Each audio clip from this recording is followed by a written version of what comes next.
আজকে ছিল মামার আইবুড়ো ভাত, ওই জন্য মামাকে আগে একটু ফার্স্টে মিষ্টিমুখ করে দিলাম, তারপরে একটু নোনতাও খাইয়ে দিলাম। তো চলো ভিডিওটা শুরু করা যাক। এখনও ক্ষীরখানির থাল রেডি করা হয়নি, ওই জন্য যেখানে তৈরি করা হচ্ছিল বা রেডি করা হচ্ছিল ওখানে আমি চলে গেলাম। আর দেখো এদিকে রান্না বান্না শুরু করে দিয়েছে ক্ষীরখানি রাত্রে সবাইকে খাওয়ানোর জন্য। আর আমি এই ড্রেসটা পরেছিলাম, এই ড্রেসটা পরেই বসে গেছি, কারণ আজকে ছিল প্রচণ্ড ঠান্ডা আর এখানে সেরকম কেউ সাজেইনি, তো ওই জন্য আমিও সেরকম কিছু সাজি। তো এখন মামা ফাইনালি ক্ষীর খাওয়ার জন্য বসে গেছে আর গ্রামের লোকও সবাই চলে এসে ক্ষীর খাওয়ানোর জন্য। অ্যাকচুয়ালি শহরের কম্পিটিশনের বাজারে মাঝে মাঝে গ্রামের সাদামাটা বিয়েবাড়িও খুব ভালো লাগে। এখানে সাজগোজ নিয়ে কোনো কম্পিটিশন নেই, তাই আমিও না সেজে ক্ষীর খাওয়াতে বসে গেছি। আর আমার মেয়ে দেখো ক্ষীর খাওয়ানির থাল থেকে ওর পছন্দের জিনিস নিয়ে চলে এসছে, ও এক থোকা আঙুর নিয়ে চলে এসছে।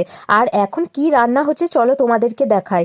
এখন রান্না হচ্ছিল চিকেন আলু দিয়ে। তো চলো, আমার খুবই খিদে পেয়ে গেছিলো, তাই রাতের ডিনার করতে বসে গেছি। তো রাতের ডিনারে ছিল চিকেন আলু দিয়ে।